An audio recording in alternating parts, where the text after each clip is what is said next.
Y es que resulta que aunque la vida es maravillosa, pero la vida también tiene una cantidad de atenuantes que hace que le cojamos un poquito de aburrimiento en algún momento. Pero hay una etapa de la vida en la que somos especialmente vulnerables a querer hacer algo con nuestra vida, o por lo menos pensarlo, y es en la adolescencia, cuando los chicos empiezan a despertar esa conciencia. Recuerden que hoy el espacio es de ustedes y a raíz de uno de los casos que nos enviaron a través de nuestro WhatsApp, vamos a hablar de este tema. Tenemos el caso y le pido a Liz que si por favor me ayuda con la lectura. Así es, Martín, ya vamos a ponerlo acá en nuestro monitor para compartirle a nuestros televidentes el caso del día de hoy. Las personas, por supuesto, comunicándose al 301, al 300, ay no, ya le vamos a poner el número porque si ve, se me fue el número de 300, 156, 56, 31. Aquí está el caso y lo vamos a leer en este momento una televidente que quiso exponer su caso en Gente de Mente.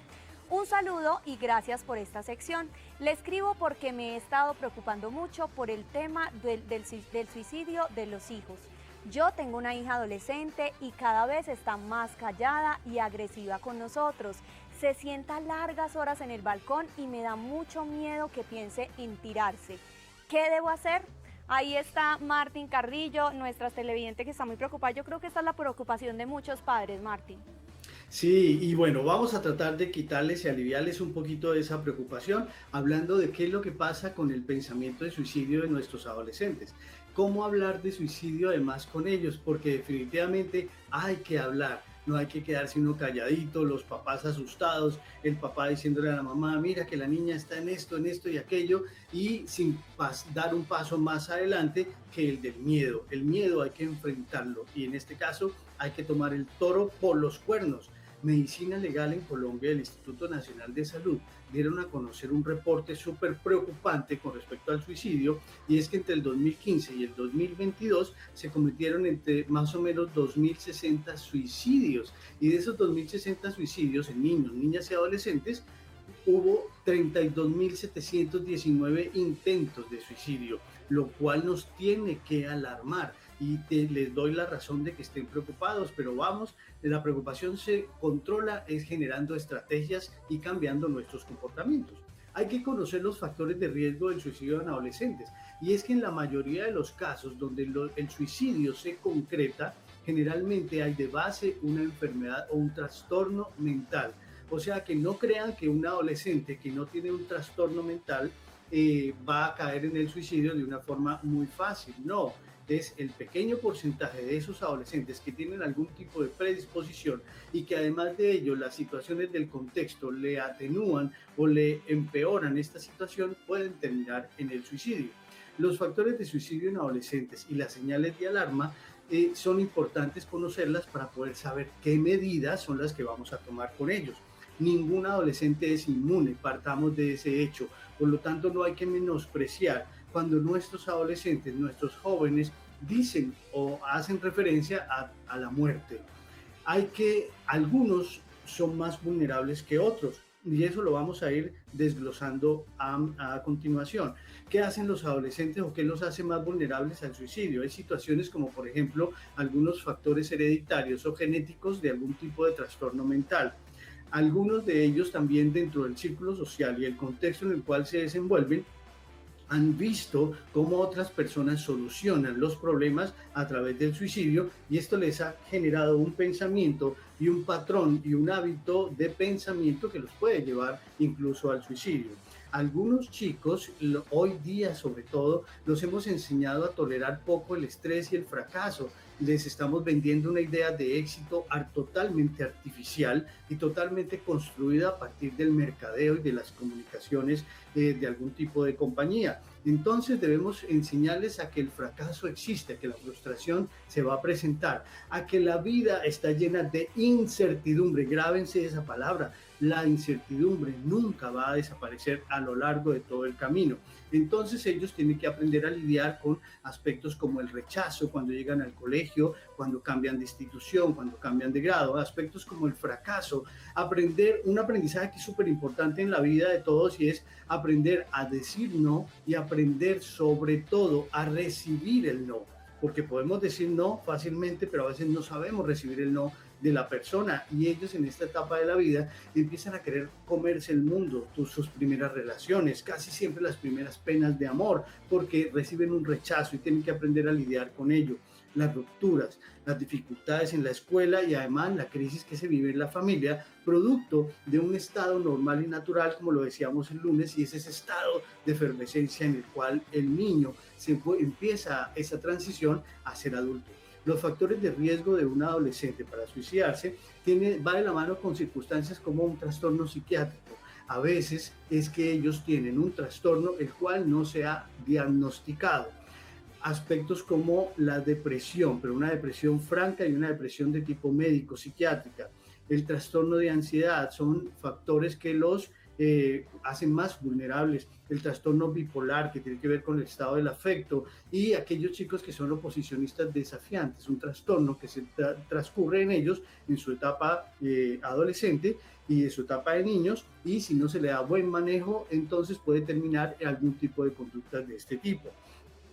Antecedentes familiares, sobre todo, a veces algún antecedente de algún suicidio dentro de la familia hace que ellos desarrollen un tipo de pensamiento al respecto y ven en el suicidio una forma de solucionar problemas. Aquellos chicos que están sometidos a maltrato físico, abuso sexual, expuestos a la violencia, a veces se ven tan vulnerables y se sienten tan solos en el planeta y ven que nadie les ayuda y nadie les entiende su lenguaje y no los protegen de este tipo de hostigamiento, que ellos mismos recurren a el acto de suicidio como un escape a ese contexto duro que están viviendo.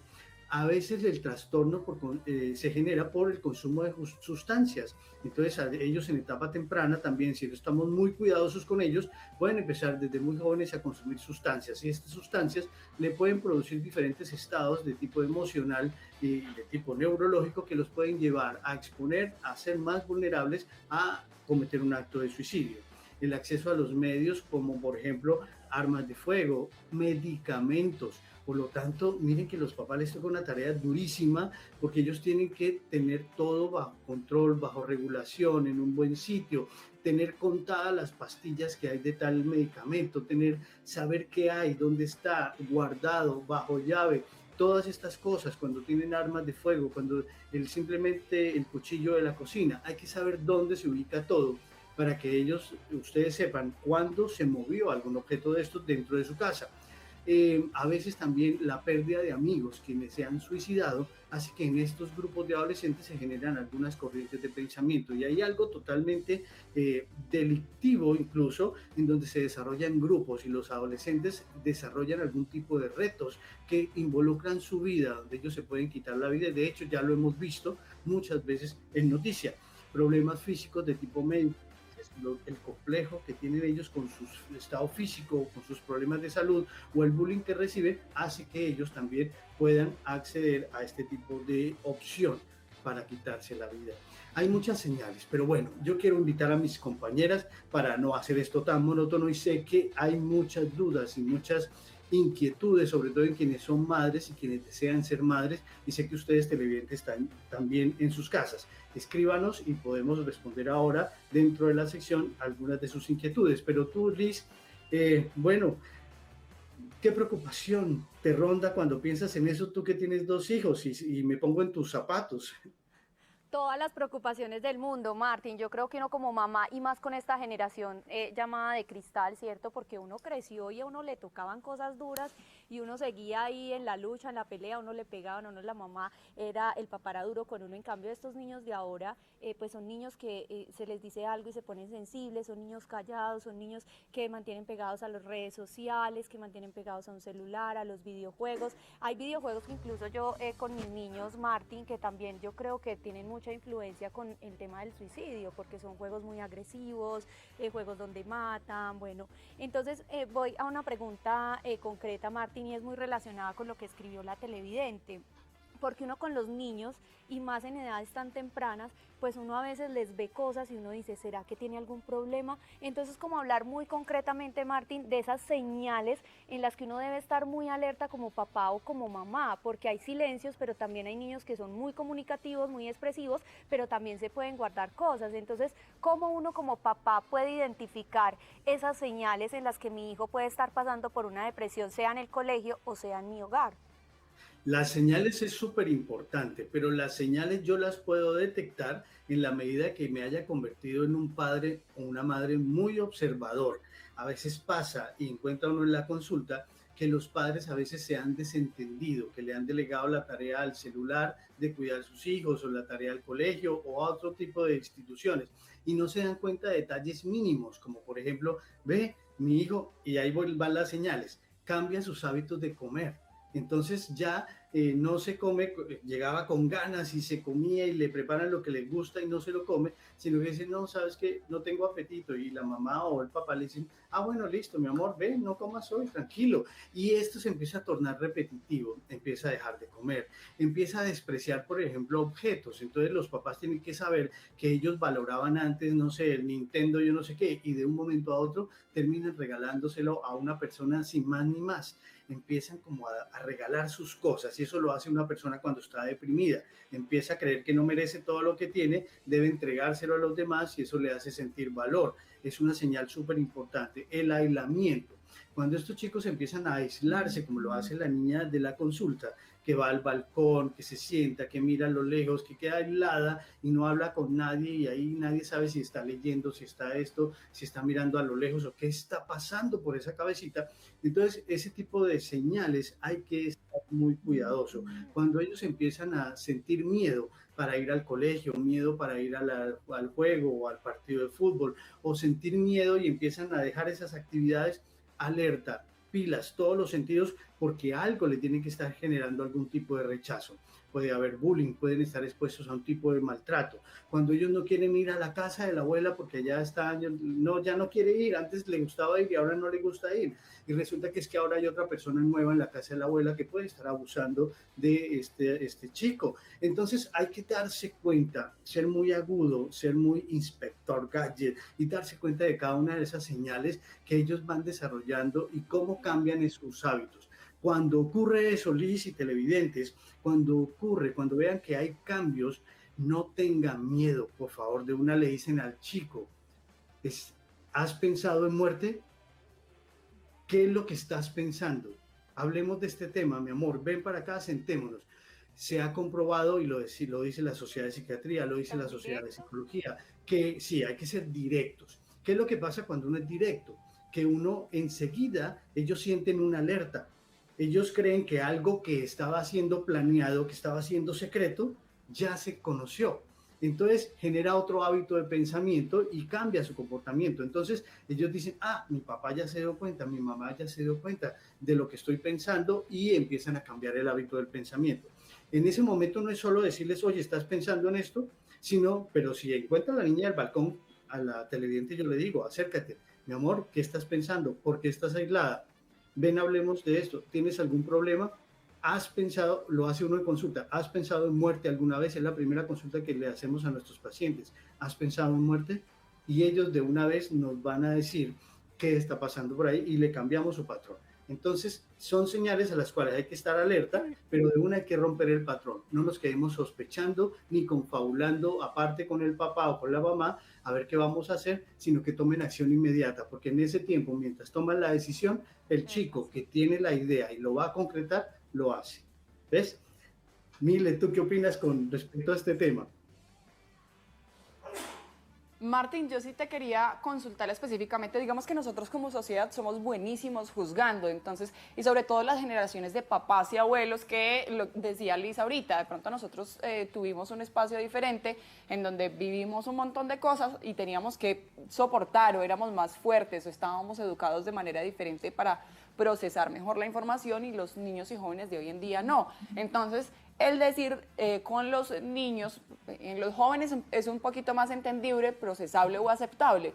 ¿Qué pasa cuando empezamos a identificar esos síntomas en niños, en las edades más pequeñas? Primero, Sí puede pasar que un niño de 4, 5, 6 años esté padeciendo una depresión, que pueda llegar a tener esos pensamientos suicidas, y cómo debe reaccionar una mamá y un papá, más allá de decir esas bobadas, esos niñitos de hoy en día que no son sino frágiles o que no les tocó de verdad lo duro. Cómo empezar a educar no solo al niño para que tenga un proceso mental diferente, una salud mental más acorde, sino también al papá o a la mamá, que son los que están acompañando ese proceso. Sí, el suicidio, nadie es inmune y ninguna edad es inmune al suicidio, ni siquiera las edades de las que tú hablas. Lo que pasa es que a las edades que tú hablas, los chicos que terminan en este tipo de actos generalmente están sometidos a una gran presión social que tiene que ver con maltrato, por ejemplo, violencia intrafamiliar, violencia sexual, y ellos en algún arranque, sobre todo cuando están cercanos a la preadolescencia, que es hacia los 8 años, que tienen un poquito de mayor autonomía y mayor libertad y sienten un poquito más de conciencia de lo que hay alrededor de ellos, ellos toman acción y las toman de una forma sin procesar, sin pensar, de una forma impulsiva.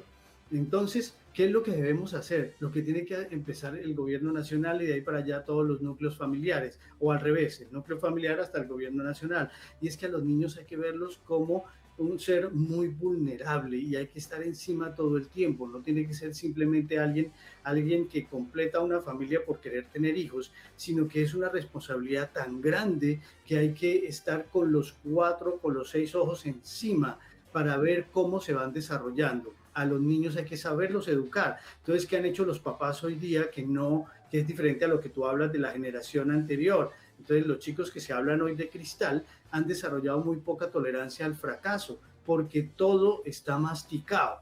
Ellos solamente tienen que respirar. Ellos saben que comen lo que quieren y los papás le dan eso. Ellos no aprenden a comer cosas diferentes para poderse desenvolver en un ambiente hostil de otras comidas. Ellos saben que tienen periodos, pero no les cambian las rutinas para que ellos empiecen a desarrollar alguna habilidad para tolerar esa frustración, ese fracaso y esa incertidumbre. Y sobre todo los dejan solos. Entonces dejan que los niños sean educados por un dispositivo móvil, que sean educados por una página de internet, que sean educados por un influencer. Y ya sabemos que los influencers, ¿cómo ganan seguidores los influencers? No más en mis redes sociales. Si ustedes se dan cuenta, cuando yo publico algo con alguna grosería, tengo 7,000 likes. Cuando publico algo que es totalmente académico, serio, sin irreverencia, escasamente 300 likes, así sea un tema súper interesante. Eso pasa con los chicos, a ellos les encanta lo irreverente, les encanta lo rebelde y eso nos pasa a todos en el mundo hoy día. Por lo tanto, no tenemos que delegarle a los dispositivos, no tenemos que delegarle a nadie porque la responsabilidad es de los padres. Observar, vigilar, conocerlos, porque si no los conocemos no vamos a detectar las señales, ¿sí o no, Liz?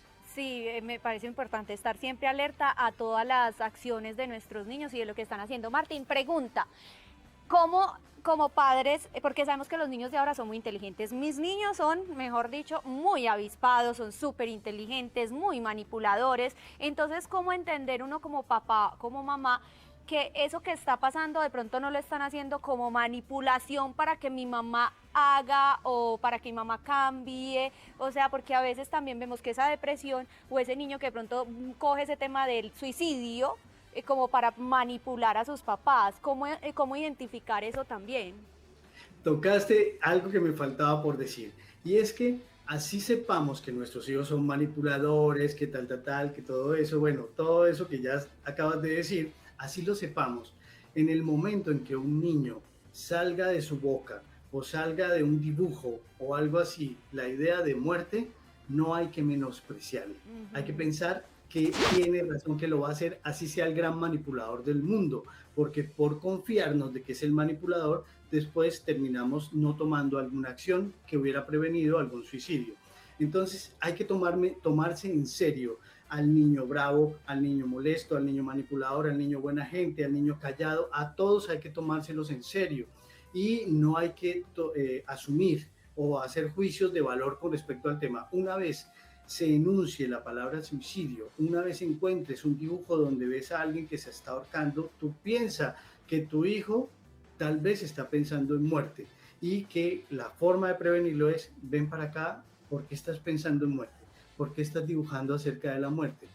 Y así, directo, ¿has pensado en quitarte la vida? ¿Algún amigo tuyo habla de eso? ¿En tu colegio lo hablan? ¿En tu caricatura? ¿Dónde viste ese tema? Y él le va mostrando a uno dónde es que están hablando de esos temas de muerte, y ellos pueden, en su ingenuidad y en su desarrollo de conciencia y de metacognición, ellos pueden estar pensando que la muerte es una opción para solucionar problemas. Entonces ahí es donde hay que atacar de una. Entonces así tus chicos sean todo lo que son, porque además, si ustedes se dan cuenta, no es que la gente bruta no es la que se suicida, a veces se suicida la gente más brillante y la gente que ha encontrado frustraciones grandes y fracasos y genera una intolerancia a su contexto y cree que no debe estar allí y su presencia se ha convertido en un motivo de sufrimiento. Entonces no siempre vean los casos de suicidio en personas deprimidas, el contexto no es de personas que no son inteligentes, que no son graduadas, no, no, son gente con grandes niveles incluso de coeficiente, tanto de intelectual, ¿no? No emocional, porque si no, no hubieran terminado en suicidio. Entonces, trabajar mucho la inteligencia emocional en los chicos es clave, trabajar en ellos la forma de enfrentar, pero también decirles que es normal sentirse uno como un jopo un día y sentirse muy triste y llorar y sentir que el mundo se acabó y que esto debe desaparecer y que me dejaron y que es normal, y decirles que el parte de tranquilidad para ellos es que esas emociones van a pasar y en ese momento acogerlos, acompañarlos y no presionarlos más de lo que se debe. Pero clave, Liz y Mile y ustedes televidentes, como ustedes no son las expertas ni los expertos en el tema, escúdense muy bien para ahí, ayúdense muy bien de un grupo. Entonces busquen a su psicólogo, busquen al psiquiatra, no busquen los psicólogos, y yo les doy esto también para que lo sepan, es que no por ser psicólogos ya pueden manejar un tema de suicidio, ya tienen que ser expertos y entrenados y tener una especialidad relacionada con esta práctica en suicidio en adolescentes. Entonces,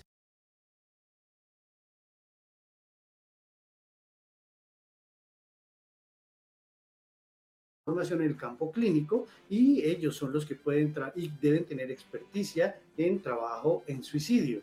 Y en los psiquiatras, pues ellos son la primera lección ante un caso de ideas de muerte y se complementa con el proceso psicoterapéutico. Entonces, no están solos, no están solas. Dímeles.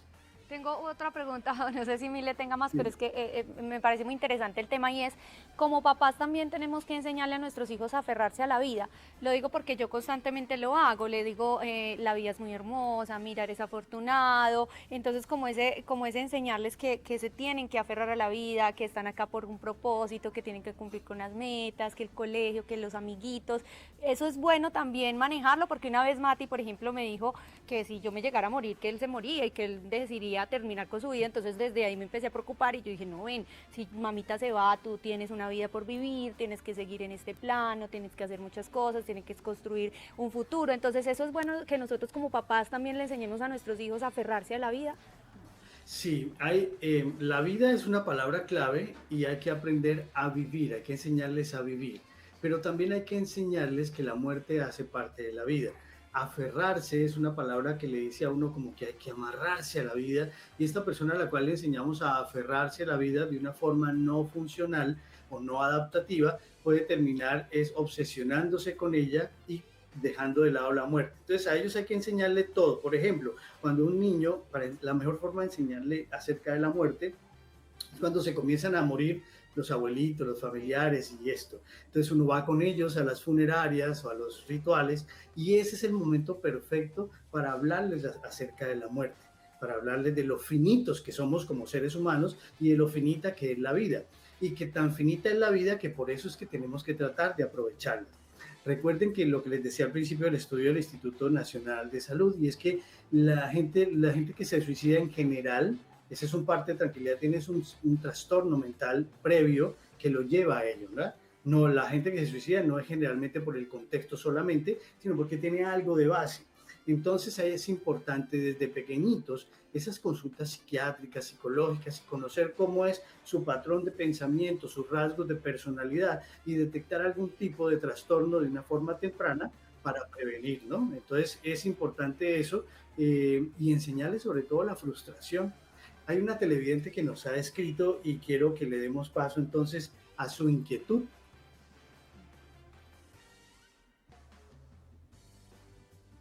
Dice, hola, buen día, por aquí Lani. Lani, un abrazo para ti.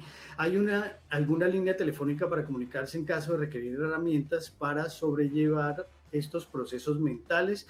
Pues sí, mira que dependiendo de la zona donde te encuentres, hay algunas líneas. En Colombia pasa algo y es que no es como en otros países, que hay una línea única y todo el mundo llama al numeral yo no sé qué y ya, o al 911, sí, no hay una línea única nacional. Entonces, por regiones se han establecido algunas líneas de comunicación. Tienes que averiguar en tu región, puedes preguntarlo con la policía o llamar a la línea que tengas de tu zona y allí te van a decir en bomberos, te van a decir la línea para el suicidio es la línea tal. No te la puedo decir acá, no sé dónde estás, pero si nos escribes por WhatsApp, me comprometo a que no ahorita, pero sí te puedo averiguar o te podemos devolver vía WhatsApp el número al cual puedes en tu región comunicarte. Tenemos otro televidente, dice, buenos días, me encanta lo dicho en el programa, en todas las familias y clases sociales hay adolescentes y vivimos eso. Muchas gracias por darnos esa aprobación, es importante para nosotros y es importante que todo lo que dijimos hoy ustedes lo puedan replicar. Sobre todo, lo que yo les quiero, la idea que les quiero vender es que no tengan miedo de hablar de este tema y ya está claro y se divulga en redes sociales que a los chicos que piensan en suicidio hay que hablarles de suicidio de una vez. Cuando sepan que un amigo del colegio se suicidó, siéntense con sus hijos y hablen de ese tema y de una vez aprovechen para que a ellos les quede claro y sepan también las ideas que ellos tienen al respecto. Mile, cuéntame. Martín, ¿qué tan factible es que el entorno empiece a generar esas tendencias en los jóvenes? Hablo específicamente de un papá que tiende a estar aburrido, a estar de mal genio, a tener esos sentimientos negativos, pero entonces vemos que el hijo mayor lo hace de la misma manera. ¿Es posible que el niño o el muchacho también viendo ese referente empiece a dejarse contaminar de esas sensaciones y de esas emociones? Sí, Mile, es la primera influencia y es algo que en medicina, en salud, en psicología se le llama la epigenética y es todos esos factores alrededor. Uno de los factores más influyentes en los adolescentes son los patrones que copian de sus figuras de autoridad o de sus figuras a las cuales les generan admiración. Y ahí están los padres. Entonces, si tienen un padre que todo el tiempo está hablando de muerte, de muerte, de muerte, me va a quitar la vida, a veces las mamás, pobrecita, a ellas les toca duro, muy duro a veces en diferentes situaciones y a veces ellas dicen frases como me quiero morir, me quiero quitar la vida, no quiero existir y lo dicen delante de los chicos y ellas no lo hacen con la intención de dañarlos ni que ellos graben este patrón, sino simplemente es que se sienten en un momento de desesperación, pero aún en la desesperación ustedes padres, madres, tienen que asumir la responsabilidad de cada palabra que sale de su boca, porque cada palabra va a ser un patrón a imitar por parte de sus chicos. No hablen de muerte, hablen de vida, hablen de la muerte como algo.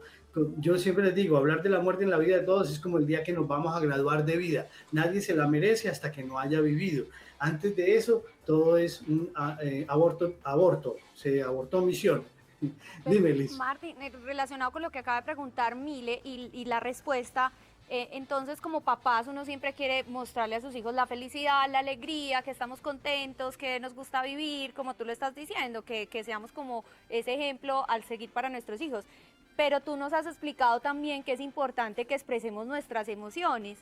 ¿Qué pasa cuando nosotros como papás de pronto lloramos o estamos pasando por un mal momento? Tenemos que ir a llorar solos en un cuarto y no permitir que nuestros hijos pequeños nos vean, o podemos compartir esa emoción de que estamos tristes, de que estamos pasando por un momento con nuestros hijos. Sí, no tienen que ser los padres payasos, no van a hacer eso, no van a hacer porque se convierten en los grandes líderes de estas marcas comerciales que quieren vender felicidad y sabemos que la felicidad es una búsqueda incansable y no sabemos cuándo la encontramos y a veces de a raticos. Esa idea no se la podemos vender a los adolescentes. Los adolescentes tienen que entender que sus padres pasan por momentos emocionales. Lo que no tenemos es que sobredimensionar en el tiempo y en la intensidad las emociones dolorosas de los padres. Es decir, si yo acabo de tener una rabia y entonces de rabia lloro, pero no me quedo llorando y con rabia durante 3 días seguidos. No, yo le puedo explicar, le puedo decir a mi hijo adolescente, mi amor, estoy en un momento estoy ofuscada, estoy rabiosa, quiero llorar, dame un ratico y ya hablamos del tema. Se va, se echa la chillada, viene para acá y dice, ya mi amor, es que tenía una rabia porque me pasó esto, pero necesitaba explotar, entonces te exploté aparte para no afectarte a ti, discúlpame si te afecté, pero esa es la vida, papi, esa es la vida, mi amor, la vida es así, subimos, bajamos, lloramos, reímos, y eso es lo que le da el placer. Lo bueno es que las tormentas nunca duran, y entonces le metes ahí un discurso existencial, y que las tormentas, y que la luz, y que el día, y que la noche, y que nada es para siempre, y que todo es así súper variable. Tenemos otra televidente. Hoy ha estado el tema bien interesante para nuestros televidentes. Dice, ¿cómo se detecta que un adolescente es bipolar? Mi hija tiene 17 años, está feliz un rato y luego muy enojada, más no agresiva. Gracias. Bueno, la bipolaridad tiene unos requisitos muy específicos en un manual de diagnóstico estadístico. Entonces, yo no te voy a decir a ti que te vuelvas la diagnosticadora de tu hija. Te voy a invitar a ti a que lleves, ya que tienes esa inquietud, saques una cita de psiquiatría para tu hija, la llevas y allá el psiquiatra va a mirar el manual de diagnóstico, va a evaluar tu hija y al final te va a decir, ella no tiene un trastorno bipolar o sí lo tiene. Lo que tú dices de que a veces está triste y a veces está alegre, pero no agresiva, eso parecería ser el comportamiento normal de nuestros adolescentes, que uno no sabe ni esa variabilidad que tienen tan brava, y si es una niña, más porque además tiene sus cambios hormonales y bueno, cosas así.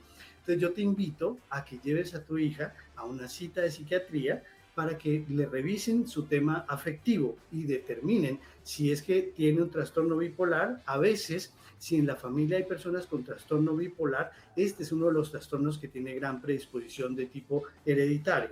Entonces, si eso pasa en tu familia, llévala, diagnostícala, que todo lo que se hace a tiempo, ella se puede volver, si lo tuviera, se va a volver una persona muy funcional, muy consciente de su estado y va a saber cómo es su variabilidad y hay tratamientos para ello. Si no, tal vez sea un adolescente completamente normal que vive sus altibajos propios de este desarrollo, de este crecimiento en el cual está como inmersa, ¿no? Este ha sido un tema muy chévere, un tema del que a mí me gusta hablar, al que no hay que tenerle miedo de hablar. Y por favor, si ustedes tienen a alguien en su casa que les está generando ideas de que este chico puede estar o esta chica puede estar pensando en muerte, tomen el toro por los cuernos. Mi amor, chicos, reunión familiar hoy. ¿Alguno de ustedes ha pensado en muerte alguna vez? Hablemos del suicidio. Miren el caso de tal persona famosa que se suicidó. Hagan esto divertido, háganlo con conocimiento y sobre todo cuando ustedes le preguntan a alguien, a un adolescente por esto, ellos lo primero que van a sentir es que alguien me ama, alguien está preocupado por mí. ¿Ves? Liz, está que te salen letras por las dedos. No, me salen por los poros. Pero es que tantas preguntas, pero mejor hay que pedir una cita. Pero ya finalmente, ¿cómo hacer con los miedos que tenemos como papás y como mamás que a veces nos llevan a obsesionarnos con el tema? El miedo no va a desaparecer hasta que no lo enfrentes. Entonces, si tienes miedo a este tema, busca la fuente. Si tienes miedo de que tu hijo tenga un trastorno, llévalo al psiquiatra, enfrenta. Toma el toro por los cuernos y al final vas a decir, bueno, era más el temor mío y además aprendimos todos en el proceso, todos quedaron alerta y ustedes quedan tranquilas y pueden dormir tranquilos y pueden decir que tomaron las acciones de un padre y una madre responsables. Esta sección es para construirnos entre todos, así como Mañanas Eje, así que por favor no se pierdan. El viernes estaremos hablando un tema de esos que nos gusta a veces, que le gusta a Ley sobre todo y a Mile también, que ya son como un poquito, no sé, ágiles. Entonces, en este tema vamos a hablar de que los veganos ahora les dio, porque solo pueden tener el delicioso con otros veganos. Entonces los que comemos carne nos quedamos a un lado. Vamos a hablar de este tema, no se lo pierdan. Esto fue por hoy, gente de mente.